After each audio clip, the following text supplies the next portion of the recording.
Looking back, I see that I was one of those persons who was exploited as an ATM by their own family, something I never imagined.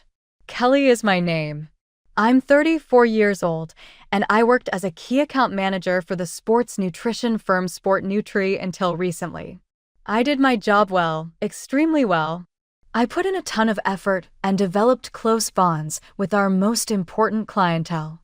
Derek, the CEO, my supervisor, appreciated my job and compensated me appropriately. Mom phoned me about her medical costs 5 years ago. Her back surgery was not fully covered by Dad's insurance, and they were deeply in debt. Since they are my parents, I naturally assisted. They needed the money, and I had it. My mother sobbed as I sent the money. "Kelly, I don't know what we'd do without you," she said. However, it didn't end there. A few months later, they required assistance with auto maintenance, utilities, and their mortgage payment. "Just until we get back on our feet," assured Dad. I trusted him. They always made sense to me. My sister Jen then began to inquire as well. When her automobile broke down, it was first merely being fixed. "Please, Kel, Mark's paycheck doesn't come until next week, and I need to get the kids to school," she pleaded. Then there was Tyler's hockey club to pay for. Then contributing to their rent. Jen's words, "You have no idea how much this means. You're literally saving us." I felt okay about it. I had money in the bank, was earning 6 figures, and was able to support the people I cared about. I would take Jen and her family or Mom and Dad on vacation. There were times when I would pay to take us all somewhere nice. Some of my best recollections are from such trips. All of us traveled to Florida for Christmas last year. I covered everything, including the flights, the beach home, and even the elegant Christmas Eve meal. To Kelly, the most giving daughter anyone could ask for, Mom remarked, lifting her glass. Everybody clinked their glasses. I was incredibly liked. That was quite a joke. Everything changed a month ago. Derek summoned me into his office while I was at work. He had a serious expression. "Kelly, I need to tell you something before you hear it from someone else," he stated. "I am being removed as CEO by my father. My younger brother Jason is being placed in charge by him." I felt sick to my stomach. I flourished at Sport Nutri because of Derek. We collaborated effectively. I questioned, "What does this mean for me?" "Sincerely, I don't know," he said. "But Jason has never liked how much I pay you." A meeting of shareholders was held 2 days later. Jason was in, Derek was out, and I was summoned to the new CEO's office the following day. "Kelly, I'll be direct," Jason said, not even offering me a seat. "I'm bringing in my own team. You're terminated, effective 2 weeks from today." I kept my composure, thanked him for the notice, and walked out. I wasn't worried about money immediately. I had enough savings to last a year without work.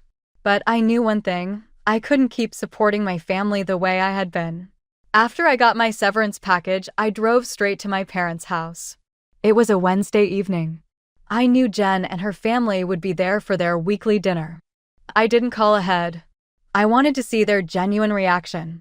When I walked in, they all looked up from the table in surprise. "Kelly, what are you doing here?" Mom asked. "Shouldn't you be at work?" I took a deep breath and sat down at the empty chair. I got fired. The silence that followed was deafening. Mom and Dad exchanged glances with Jen and Mark. Nobody said anything for what felt like forever. Finally, Mom spoke. "Oh, Kelly, that's terrible news. We were counting on your help with the property taxes next month." Not "I'm sorry." Not "Are you okay?" Just what they were counting on me for. "I won't be able to help anymore," I said. "Not like before. I need to be careful with my money until I find a new job." Jen's face darkened. "What about Tyler's hockey?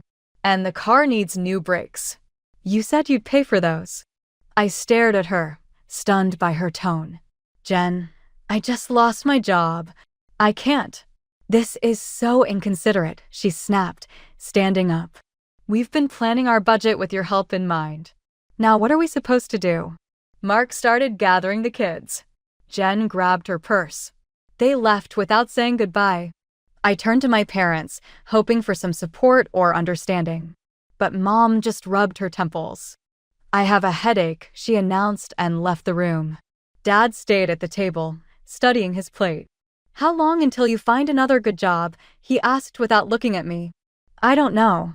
Maybe 6 months. It's hard to find something at the same level."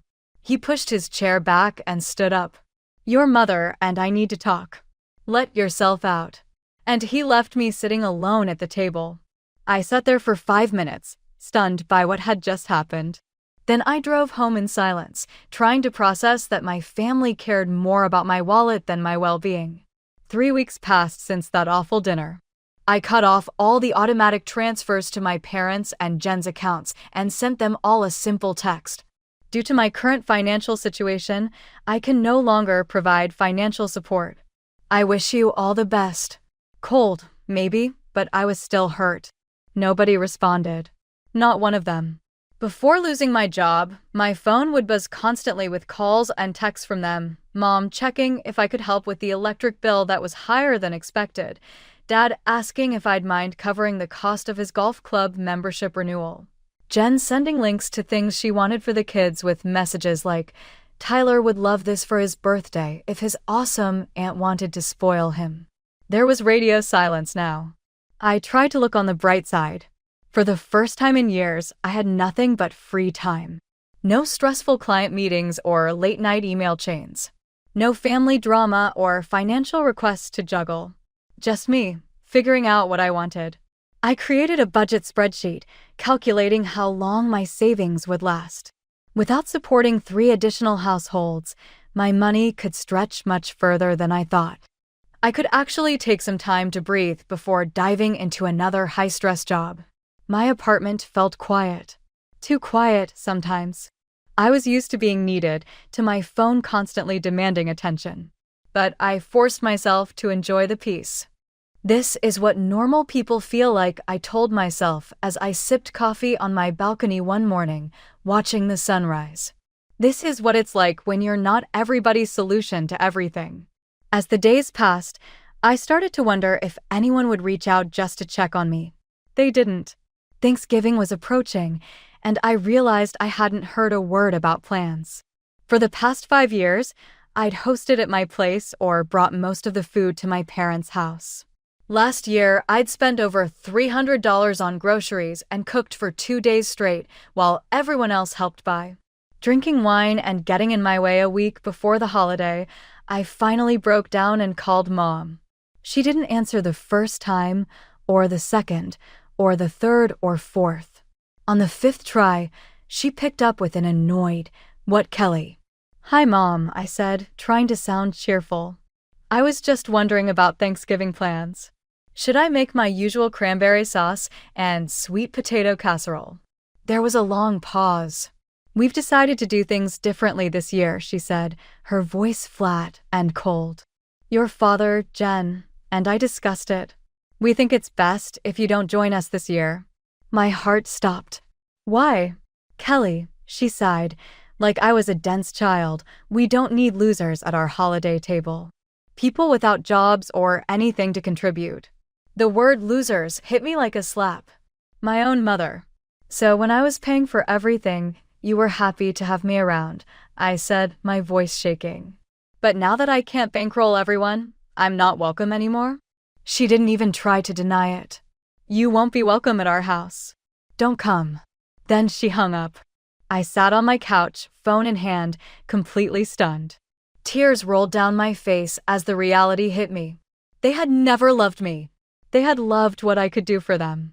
All those smiles, those thank you hugs, those toasts to my generosity, it was all fake, a performance to keep the money flowing. I cried until my eyes burned and my throat hurt. Then I got angry. Really angry. "Screw them," I said out loud to my empty apartment. "Screw all of them." I grabbed my laptop and did something I hadn't done in years. I booked a vacation just for me, not for my parents, not for Jen and her family. Just for me. Mexico. 5-star resort. Beachfront suite. The works. It cost a fortune, but I didn't care. I'd spent the last 5 years funding everyone else's happiness while putting my own on hold. Not anymore. As I confirmed the booking, my phone rang. I almost ignored it, assuming it was Mom or Jen calling to berate me further. But it was Derek, my old boss. "Kelly," he said when I answered, "how are you holding up?" "Been better," I admitted. "Your brother's quite the charmer." Derek laughed. "Yeah, he's always been a joy. Listen, I'm calling because I've got news. I've started my own company, Sportmax Nutrition. Direct competitor to my father's business." "Good for you," I said, genuinely happy for him. Derek was smart and fair.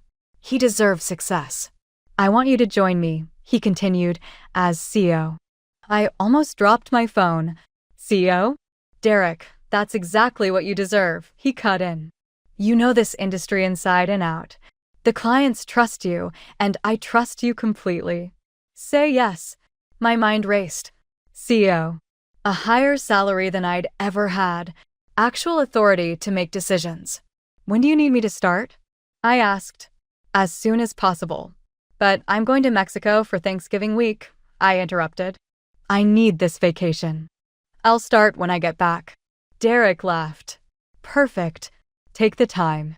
You deserve it. We'll celebrate your new position when you return." After we hung up, I couldn't stop smiling. From fired to CEO in less than a month. Life was funny sometimes. Thanksgiving Day arrived, and I boarded my flight to Cancun. As the plane took off, I felt lighter than I had in years. No family drama. No cooking for ungrateful people. Just me, the beach, and a fresh start waiting when I returned. I checked into my hotel, changed into a sundress, and ordered champagne. When it arrived, I took a selfie with the bottle, the ocean visible through the window behind me. I posted it to Instagram with the caption, "Celebrating my new position as CEO of Sportmax Nutrition." I knew Jen followed my Instagram. I knew she'd see it. I knew they'd all find out. I took a sip of champagne and smiled. Let the calls begin. It took exactly 2 hours after posting that Instagram photo for my phone to start blowing up. I was lying on the beach, soaking up the sun, enjoying my first real moment of peace in years when my phone started vibrating like crazy. First came a sweet text from Jen. "Happy Thanksgiving, sis. Hope you're having a great time. Miss you tons." The same sister who'd practically spat in my face when I told her I couldn't pay for her kids' hockey anymore. The same sister who'd agreed I shouldn't come to Thanksgiving because I was a loser. I ignored it. Then came calls. Mom, Dad, Jen, Mom again. Mark, which was weird because Mark never called me. Mom again. After about 10 missed calls, I finally picked up when Mom called for what must have been the 5th time. "Kelly, sweetie." Her voice was syrupy sweet. "We've been trying to reach you." "I noticed," I said flatly, watching the waves roll in. "We were just talking about how much we miss you," she continued. "When you get back from your trip, you should come over for dinner. We'd love to see you." I sat up on my beach chair. "That's interesting, Mom. A week ago, you told me I wasn't welcome in your house because I'm a loser without a job." "Oh, honey, you misunderstood," she said quickly. "We were just upset. You know how your father gets. We didn't mean any of that." "I understood perfectly," I replied. "What's changed? Could it be that I'm suddenly employable again? Or, more specifically, that I'm suddenly a CEO with a big salary again?" There was a pause, and then I heard rustling as someone grabbed the phone from my mother. "Kelly, it's Jen." My sister's voice came through, equally sweet. "Don't listen to Mom. She's terrible at apologizing. Look, we all overreacted. We're family, and families fight sometimes, right? But we're so happy about your new job. Congratulations." I laughed out loud, causing a couple nearby to glance over at me. "Thanks, Jen. I'm curious, though, what exactly are you happy about? That I got a great job, or that you think the money train is about to start running again?" "Kelly, that's not fair," she said, but her voice wavered. "I mean, we are hoping you'll be in a position to help us out again. The apartment needs some urgent repairs, and Mark has a dental issue that insurance won't fully cover." And there it was. The truth. "Let me be very clear," I said, my voice level and calm. I will never, and I mean never, give any of you another cent. Not for repairs. Not for dental work. Not for mortgages or hockey clubs or vacations or anything else. That part of our relationship is over. I heard gasps and then shouting as the phone seemed to be passed around. Dad was yelling about ingratitude. Mom was crying about how they'd raised such a selfish daughter. Jen was screaming that her kids would suffer because of me. I ended the call and turned off my phone. Then I ordered a margarita from the beach bar and went for a swim in the crystal clear water. For the rest of my vacation, I kept my phone off. I got massages at the resort spa. I went snorkeling and saw colorful fish darting between coral reefs. I ate incredible food and drank top-shelf tequila. I read books by the pool and took long walks on the beach at sunset. It was the best week of my life. On my last day, I finally turned my phone back on. There were 47 missed calls and 31 text messages. Most were from my family, with a few from Derek checking in about work stuff. I opened one text from my mother. "Kelly, please call us back. We need your help. Dad's blood pressure is up because of the stress of not being able to pay bills." Then one from Jen. "The landlord is threatening to evict us if we're late on rent again. Please, Kel, we need you." And another. "Mark's tooth is getting worse. The kids keep asking why, and Kelly doesn't love them anymore." I scrolled through message after message, each one more desperate than the last. Each one mentioning money, bills, or financial problems. Not a single one asking how I was doing or if I was enjoying my trip. I didn't respond to any of them. I packed my bags, checked out of the resort, and flew home. The Monday after Thanksgiving, I walked into Sportmax Nutrition for my first day as CEO. Derek met me in the lobby with a big smile and a hug. "Ready to change the industry?" he asked. "More than ready," I replied. He gave me a tour of the office, smaller than Sportnuts, but modern and bright, and introduced me to the team he'd assembled. Many were former colleagues who'd also been let go when Jason took over. They greeted me with genuine warmth and excitement. My office had floor-to-ceiling windows with a view of the city. Skyline on my desk was a nameplate. Kelly Mitchell, Chief Executive Officer. A bottle of champagne sat in an ice bucket with a note from Derek, "To new beginnings." I got to work immediately. We had to move fast to compete with Sport Nutri, and I knew exactly which clients to contact first. By the end of the day, I'd scheduled meetings with 3 major accounts that I knew were unhappy with Jason's leadership. For the next several weeks, I threw myself into building the company. I worked long hours, but for the first time in my career, I was working for myself, for my future, not to support everyone else. It felt amazing. I changed my number and email address to avoid my family's constant messages. I thought I'd finally have some peace. But one evening, about a month after I started at Sportmax, I was returning home after a long day. As I pulled into my driveway and got out of my car, I noticed 3 figures standing by my entrance. Mom, Dad, Jen. My stomach dropped. I considered getting back in my car and driving away, but they'd already spotted me. "Kelly," Mom stepped forward, finally. "We've been trying to reach you for weeks." "I know," I said, keeping my distance. I didn't want to be reached. "This has gone far enough," Dad said sternly, like he was scolding a teenager. "You're being childish and selfish." Jen nodded. "We're family, Kelly. Family helps each other." I looked at their faces. These people who had said they didn't want a loser at their Thanksgiving table. Who only contacted me again when they thought I had money. Who had never once in all these weeks asked how I was doing. "No," I said firmly. "This ends now. I don't want to see any of you or hear from any of you again. If you come to my home again, I'll call the police." Mom's face crumpled and she started to cry. "How can you say that to your own mother after everything we've done for you?" Jen joined in, tears streaming down her face. "You're abandoning us. How are we supposed to manage without you?" "The same way I managed without your support when I lost my job," I replied coldly. "Figure it out." I walked past them, went inside my house, and locked the door. Through the window, I could see them standing in the driveway, watching me. 6 months have passed since I stood on my doorstep and cut my family out of my life for good. 6 months of peace. 6 months of building something for myself. Sport Max is thriving. We've already captured 15% of the market share that Sport Nutri once dominated. Turns out clients prefer working with people who actually care about their needs rather than a CEO who got his position through nepotism. Derek and I make a good team. He handles the big picture vision and investor relations, while I run the day-to-day operations and maintain client relationships. Our staff has grown from 12 to 38, and we just leased a second floor in our office building. Last week, we got word that Jason, Derek's brother, was fired by their father. Apparently, the company has been bleeding clients and money since he took over. I'd feel bad if he hadn't been such an ass when he fired me. "You dodged a bullet," Derek told me over lunch. "The company's a mess now." "I didn't dodge a bullet," I replied. "I caught one and built something better."